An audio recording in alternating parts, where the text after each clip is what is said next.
name's John and I'll be your host today. Today I think I'll bring you around the garden and show you how you can make your yard and all parts of your yard benefit you in some way. So let's go. Somebody who just cares about yards, this area here in the background could just look like a area of overgrown weeds and problem flowers. There's some daisies here that are popping up and a bunch of tall grasses, but to me that's an ecosystem. That's a small ecosystem that will bring in both beneficial insects and insects that aren't very good for your garden, but it all balances itself out.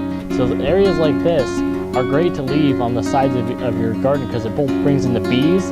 These are some daisies right here, the wild daisies, and there's some other flowers that were flowering a while ago. They're now dying out and seeding. There's some clover over here and dandelions. These are all different plants that bring in butterflies. There's one just flew right by me there, and also bees. So you want to leave areas like this in your garden to bring in the beneficial pollinating insects and insects. This right here is a patch of clover, and this is on my lawn and it's growing here naturally, and there's a bunch of bees buzzing around in it, and try not to touch one, but clover is a really good thing to have growing from your lawn because it's high in nitrogen and also phosphorus, and when you mow it down it all goes into your compost, and it really benefits your compost, your grass composts. And then also it brings in the bees to your lawn, and bees love clover. It's one of their favorite things to forage. Honeybees do. And when I leave this and I let it grow for 1 or 2, 3, 4, maybe even 5 days, and it all grows up, all the bees are attracted to it, and while they're in the yard they're pollinating this, they're pollinating my front yard grass compost pile, and it's just straight up grass clippings. This has no other thing in it but besides clover and grass clippings. And inside the pile here, if I dig in a bit, oh yeah, that is blazing hot inside there. And I water it every day, keep it moist inside the middle where it's composting down, and I turn it every couple days.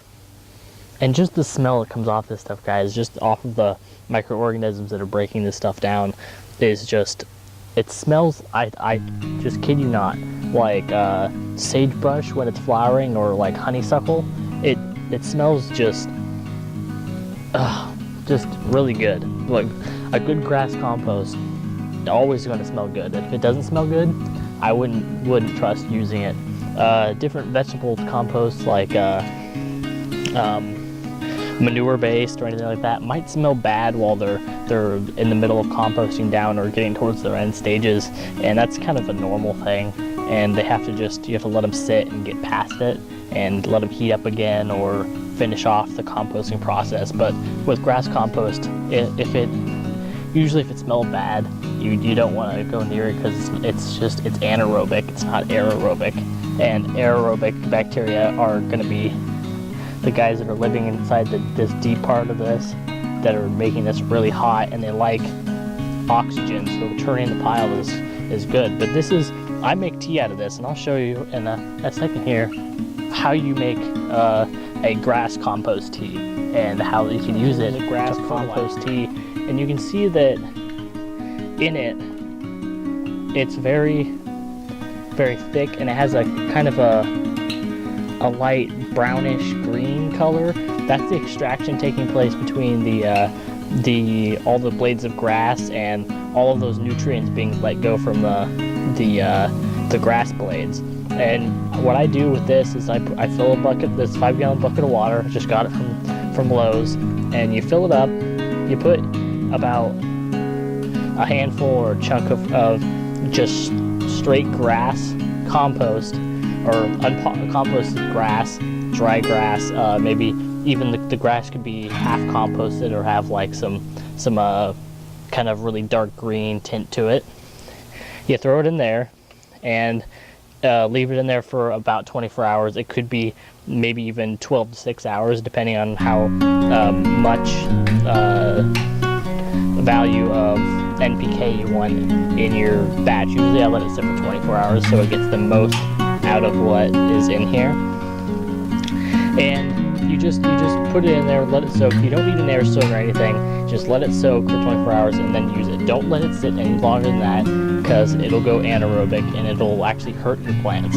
So you want to keep it aerobic, and you want to let it just soak for that long in unchlorinated water, and it'll go just bonkers for your plants. This has an NPK rating of 4, and it'll have so that's the nitrogen, and it'll have a potassium of 0.5 to 1, and then it'll have a phosphorus rating of 1 to 2, depending on the grass and clover and such that you put in there. So that is the fertilizer. You can use this to substitute for any other fertilizers, like I do. When I heat of the growing season, when I'm out of fertilizer, or I've used it all on all my existing plants, I do this for the rest of the time because it's cheap, it's free, you don't have to do anything, just cut your grass and put it in there, and the plants absolutely love it. So, and you can use this stuff on top here as mulch after you're done, and it's just as good as it was before. So that's it, guys. Thanks for watching, and like, comment, subscribe. I'll see you again.